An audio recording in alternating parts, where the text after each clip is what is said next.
Chapter 41 of the Count of Monte Cristo by Alexandre Dumas. Chapter 41. The Presentation. When Albert found himself alone with Monte Cristo, "My dear Count," said he, "allow me to commence my services as cicerone by showing you a specimen of a bachelor's apartment.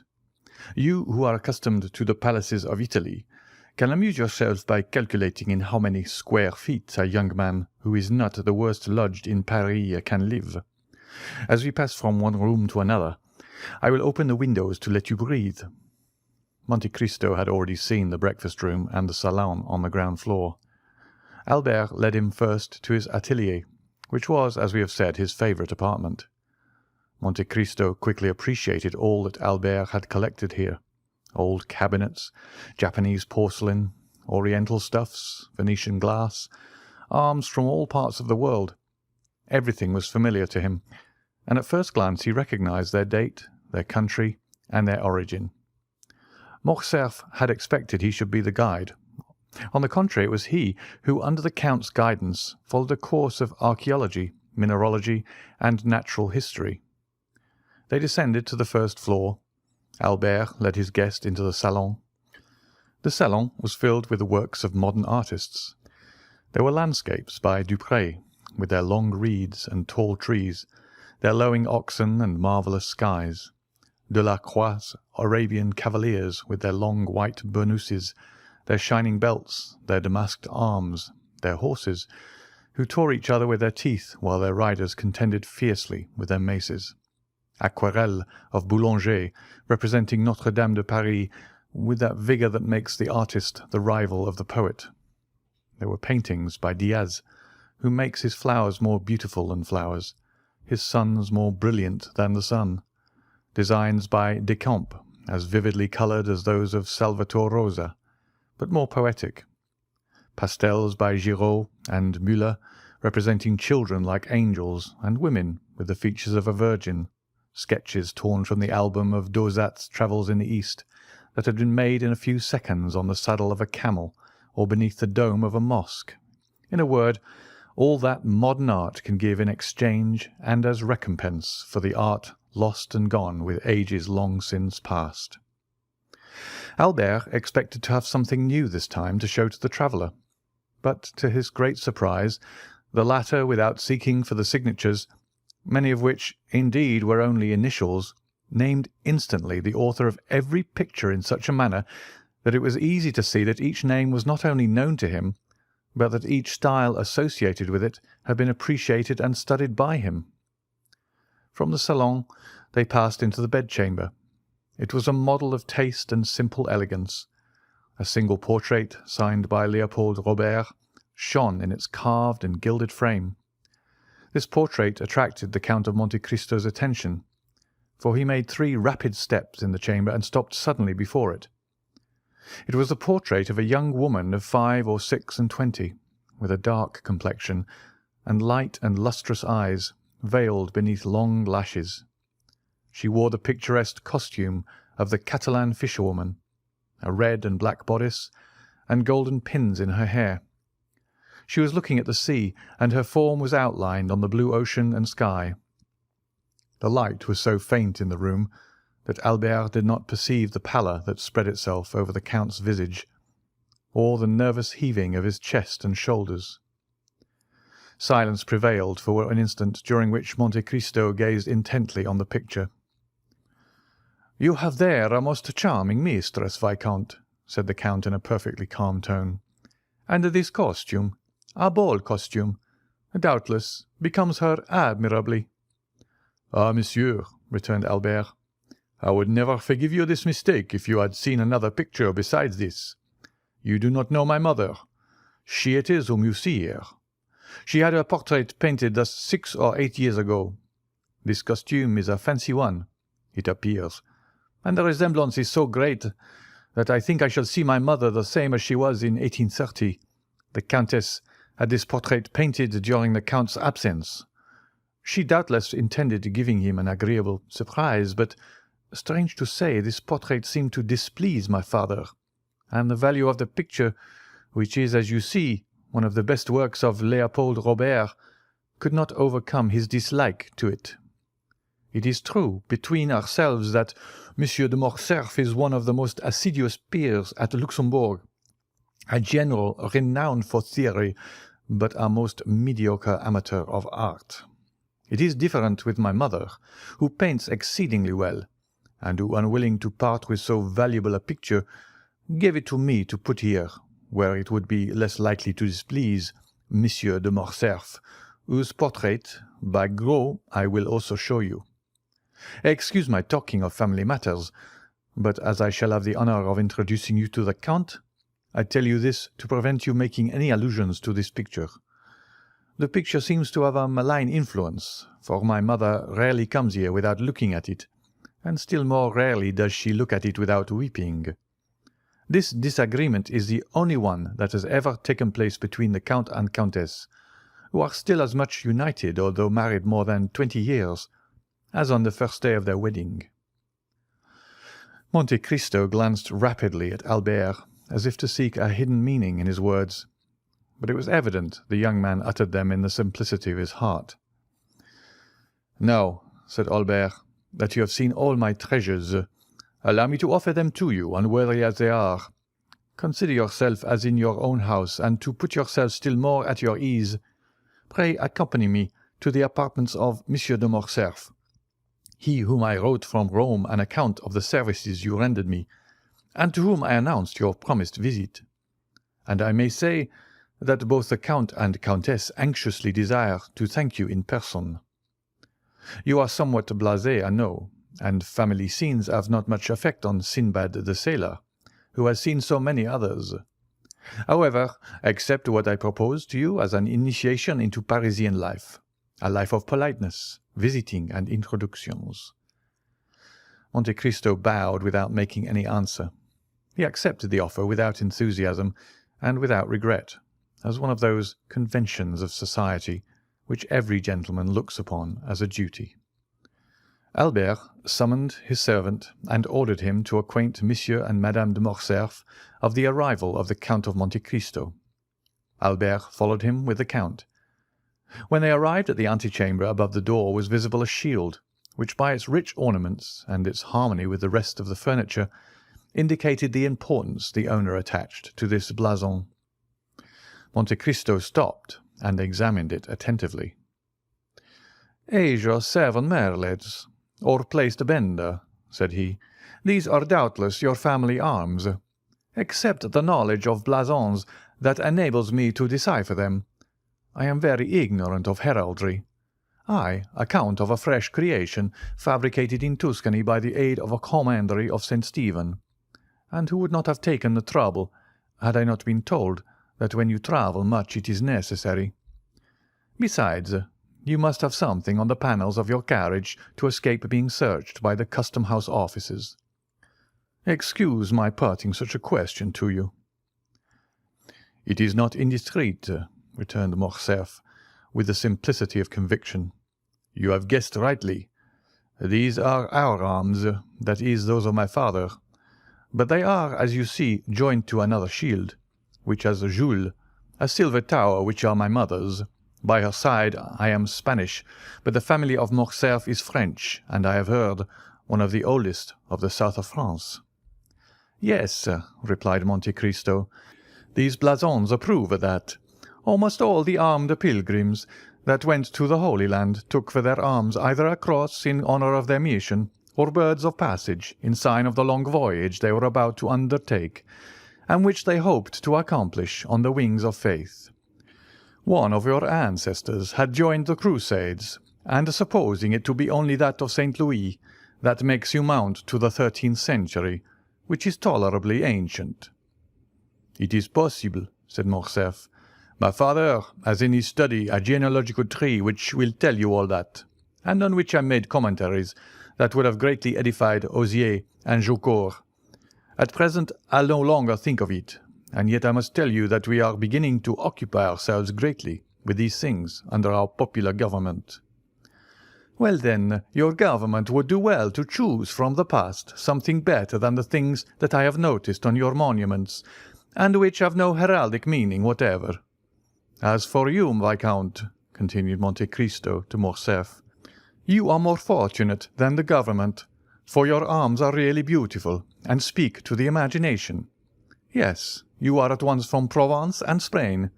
That explains if the portrait you showed me be like the dark hue I so much admired on the visage of the noble Catalan."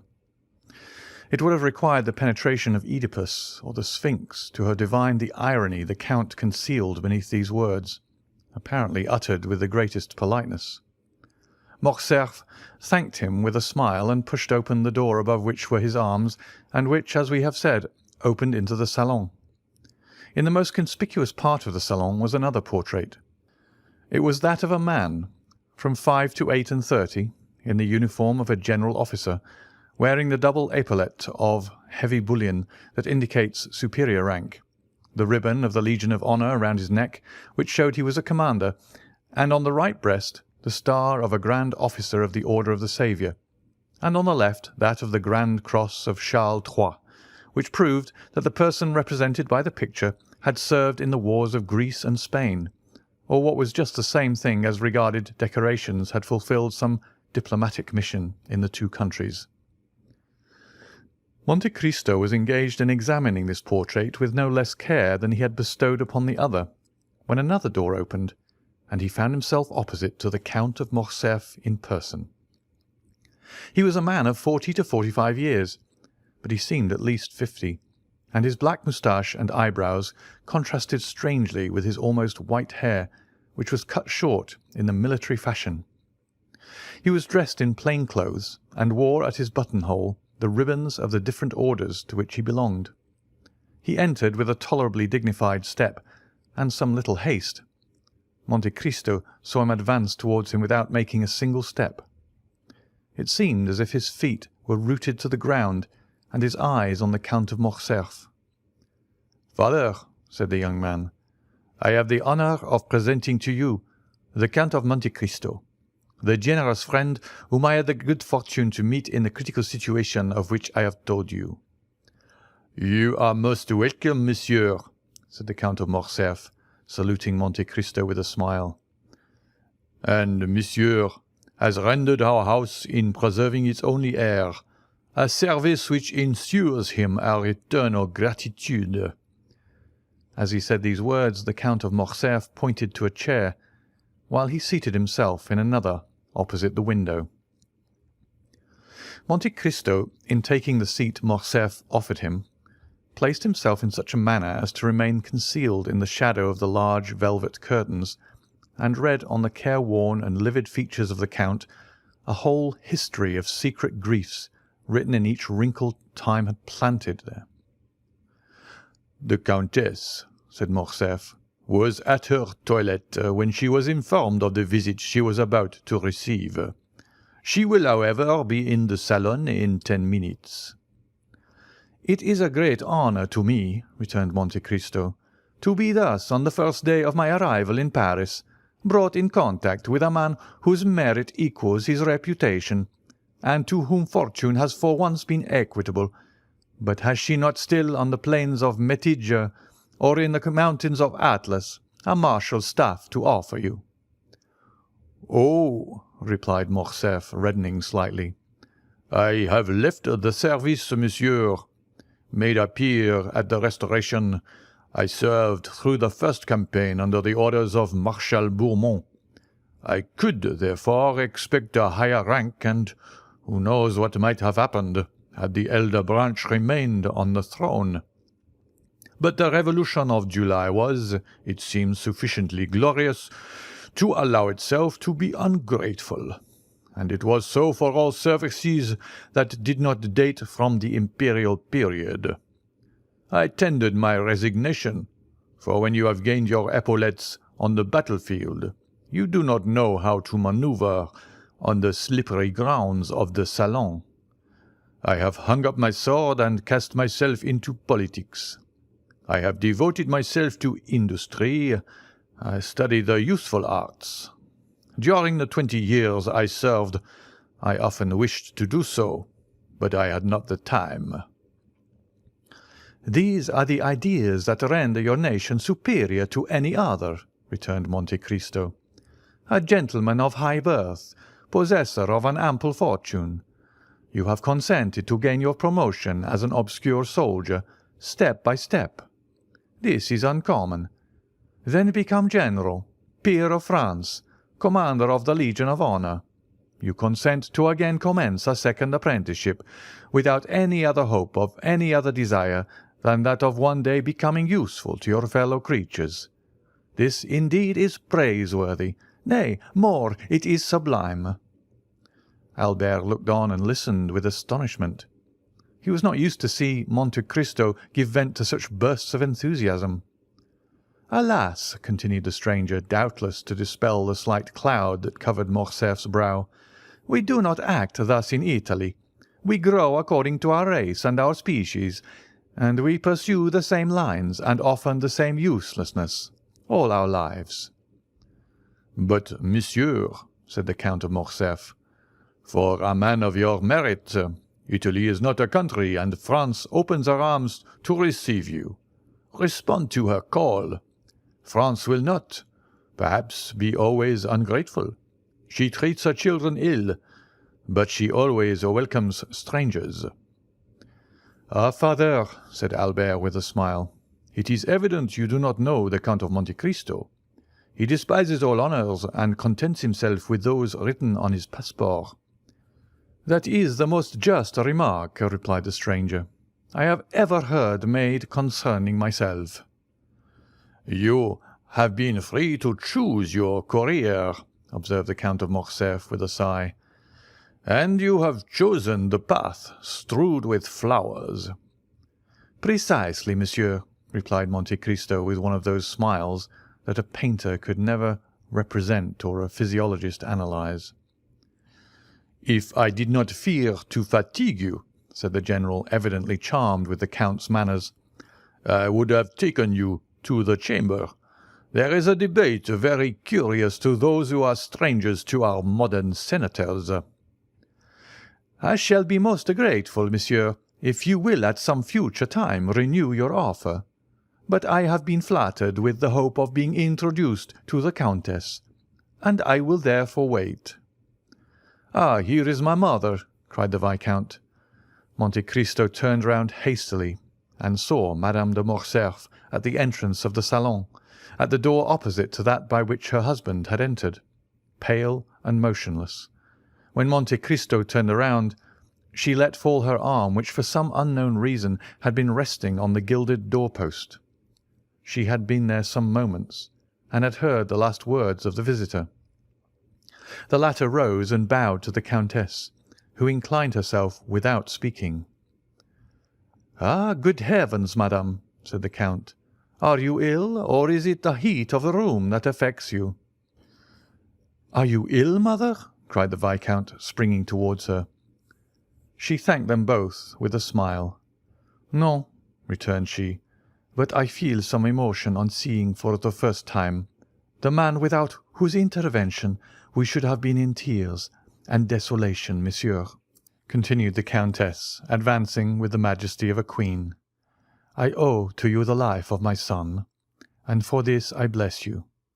Now I thank you for the pleasure you give me in thus affording me the opportunity of thanking you, as I have blessed you, from the bottom of my heart." The Count bowed again, but lower than before. He was even paler than Mercédès. "Madame," said he, "the Count and yourself recompense too generously a simple action. To save a man, to spare a father's feelings or a mother's sensibility, is not to do a good action, but a simple deed of humanity." At these words, uttered with the most exquisite sweetness and politeness, Madame de Morcerf replied, "It is very fortunate for my son, monsieur, that he found such a friend, and I thank God that things are thus." And Mercédès raised her fine eyes to heaven with so fervent an expression of gratitude that the Count fancied he saw tears in them. Monsieur de Morcerf approached her. "Madame," said he, "I have already made my excuses to the Count for quitting him, and I pray you to do so also. The sitting commences at 2. It is now 3, and I am to speak." "Go then, and Monsieur and I will strive our best to forget your absence," replied the Countess, with the same tone of deep feeling. "Monsieur," continued she, turning to Monte Cristo, "will you do us the honour of passing the rest of the day with us?" "Believe me, madam, I feel most grateful for your kindness, but I go out of my travelling carriage at your door this morning, and I am ignorant how I am installed in Paris, which I scarcely know. This is but a trifling inquietude, I know, but one that may be appreciated." "We shall have the pleasure another time," said the Countess. "You promise that?" Monte Cristo inclined himself without answering, but the gesture might pass for assent. "I will not detain you, monsieur," continued the Countess. "I would not have our gratitude become indiscreet or importunate." "My dear Count," said Albert, "I will endeavour to return your politeness at Rome and place my coupe at your disposal until your own be ready." "A thousand thanks for your kindness, Viscount," returned the Count of Monte Cristo, "but I suppose that Monsieur Bertuccio has suitably employed the 4 hours and a half I have given him, and that I shall find a carriage of some sort ready at the door." Albert was used to the Count's manner of proceeding. He knew that, like Nero, he was in search of the impossible, and nothing astonished him. But wishing to judge with his own eyes how far the Count's orders had been executed, he accompanied him to the door of the house. Monte Cristo was not deceived. As soon as he appeared in the Count of Morcerf's antechamber, a footman, the same who at Rome had brought the Count's card to the 2 young men, and announced his visit, sprang into the vestibule, and when he arrived at the door the illustrious traveller found his carriage awaiting him. It was a coupe of Collar's building, and with horses and harness for which Drake had, to the knowledge of all the lions of Paris, refused on the previous day 700 guineas. "Monsieur," said the Count to Albert, "I do not ask you to accompany me to my house, as I can only show you a habitation fitted up in a hurry, and I have, as you know, a reputation to keep as regards not being taken by surprise. Give me, therefore, 1 more day before I invite you. I shall then be certain not to fall in my hospitality." "If you ask me for a day, Count, I know what to anticipate. It will not be a house I shall see, but a palace. You have decidedly some genius at your control." "Ma foi, spread that idea," replied the Count of Monte Cristo, putting his foot on the velvet-lined steps of his splendid carriage, "and that will be worth something to me among the ladies." As he spoke he sprang into the vehicle. The door was closed, but not so rapidly that Monte Cristo failed to perceive the almost imperceptible movement which stirred the curtains of the apartment in which he had left Madame de Morcerf. When Albert returned to his mother, he found her in the boudoir reclining in a large velvet armchair, the whole room so obscure that only the shining spangle, fastened here and there to the drapery, and the angles of the gilded frames of the pictures showed with some degree of brightness in the gloom. Albert could not see the face of the Countess, as it was covered with a thin veil she had put on her head, and which fell over her features in misty folds. But it seemed to him as though her voice had altered. He could distinguish amid the perfumes of the roses and the heliotropes in the flower-stands the sharp and fragrant odour of volatile salts, and he noticed in one of the chased cups on the mantelpiece the Countess's smelling-bottle, taken from its shagreen case, and exclaimed in a tone of uneasiness as he entered, "My dear mother, have you been ill during my absence?" "No, no, Albert. But you know these roses, tuberoses, and orange flowers throw out first before one is used to them such violent perfumes." "Then, my dear mother," said Albert, putting his hand to the bell, "they must be taken into the antechamber. You are really ill, and just now were so pale as you came into the room." "Was I pale, Albert?" "Yes, a pallor that suits you admirably, mother, but which did not the less alarm my father and myself." "Did your father speak of it?" inquired Mercédès eagerly. "No, madame, but do you not remember that he spoke of the fact to you?"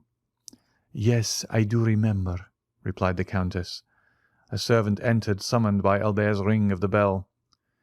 "Take these flowers into the anteroom or dressing-room," said the Viscount. "They make the Countess ill." The footman obeyed his orders. A long pause ensued, which lasted until all the flowers were removed. "What is this name of Monte Cristo?" inquired the Countess, when the servant had taken away the last vase of flowers. "Is it a family name, or the name of the estate, or a simple title?" "I believe, mother, it is merely a title. The Count purchased an island in the Tuscan archipelago, and, as he told you today, has founded a commandery. You know the same thing was done for St. Stephen of Florence, St. George Constantinian of Parma, and even for the Order of Malta. Except this, he has no pretension to nobility, and calls himself a chance count, although the general opinion at Rome is that the Count is a man of very high distinction." "His manners are admirable," said the Countess, "at least as far as I could judge, in the few minutes he remained there." "They are perfect, mother, so perfect that they surpass by far all I have known in the leading aristocracy of the three proudest nobilities of Europe, the English, the Spanish, and the German." The Countess paused a moment. Then, after a slight hesitation, she resumed. "You have seen, my dear Albert, I ask the question as a mother. You have seen Monsieur de Monte Cristo in his house. You are quick-sighted, have much knowledge of the world, more tact than is usual at your age. Do you think the Count is really what he appears to be?" "What does he appear to be?" "Why, you have just said, a man of high distinction." "I told you, my dear mother, he was esteemed such." "But what is your opinion, Albert?" "I must tell you that I have not come to any decided opinion respecting him, but I think him a Maltese." "I do not ask you of his origin, but what he is." "Ah, what he is, that is quite another thing. I have seen so many remarkable things in him that if you would have me really say what I think, I shall reply that I really do look upon him as one of Byron's heroes, whom misery has marked with a fatal brand. Some Manfred, some Lara, some Werner, one of those wrecks, as it were, of some ancient family, who, disinherited of their patrimony, have achieved won by the force of their adventurous genius, which has placed them above the laws of society." "You say?" "I say that Monte Cristo is an island in the midst of Mediterranean without inhabitants or garrison, the resort of smugglers of all nations and pirates of every flag. Who knows whether or not these industrious worthies do not pay to their feudal lord some dues for his protection?" "That is possible," said the Countess, reflecting. "Never mind," continued the young man. "Smuggler or not, you must agree, mother dear, as you have seen him, that the Count of Monte Cristo is a remarkable man, who will have the greatest success in the salons of Paris. Why, this very morning, in my rooms, he made his entrée amongst us by striking every man of us with amazement, not even excepting Chateau Renaud." "And what do you suppose is the Count's age?" inquired Mercédès, evidently attaching great importance to this question. 35 or 36, mother." "So young? It is impossible," said Mercédès, replying at the same time to what Albert said, as well as to her own private reflection. "It is the truth, however. 3 or 4 times he has said to me, and certainly without the slightest premeditation, 'At such a period I was 5 years old, at another 10 years old, at another 12, and I, induced by curiosity which kept me alive to these details, have compared the dates and never found him inaccurate. The age of this singular man, who is of no age, is then, I am certain, 35. Besides, mother, remark how vivid his eye, how raven black his hair, and his brow, though so pale, is free from wrinkles. He is not only vigorous, but also young." The Countess bent her head as if beneath a heavy wave of bitter thoughts. "And has this man displayed a friendship for you, Albert?" she asked with a nervous shudder. I am inclined to think so. And do you like him? Why, he pleases me in spite of Franz d'Épinay, who tries to convince me that he is a being returned from the other world. The Countess shuddered. Albert, she said in a voice which was altered by emotion, I have always put on you your guard against new acquaintances. Now you are a man and are able to give me advice. Yet I repeat to you, Albert, be prudent. Why, my dear mother? It is necessary, in order to make your advice turn to account, that I should know beforehand what I have to distrust. The Count never plays. He only drinks pure water tinged with a little sherry, and is so rich that he cannot, without intending to laugh at me, try to borrow money. What, then, have I to fear from him? You are right, said the Countess, and my fears are weakness, especially when directed against a man who has saved your life. How did your father receive him, Albert? It is necessary that we should be more than complaisant to the Count. Monsieur de Morcerf is sometimes occupied. His business makes him reflective, and he might, without intending it— Nothing could be in better taste than my father's demeanour, madame, said Albert. Nay, more, he is seemingly greatly flattered at 2 or 3 compliments which the Count very skilfully and agreeably paid him, with as much ease as if he had known him these 30 years. Each of these little tickling arrows must have pleased my father, added Albert with a laugh, and thus they parted the best possible friends.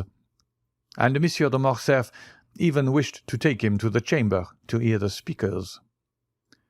The Countess made no reply. She fell into so deep a reverie that her eyes gradually closed. The young man, standing up before her, gazed upon her with that filial affection which is so tender and endearing with children whose mothers are still young and handsome.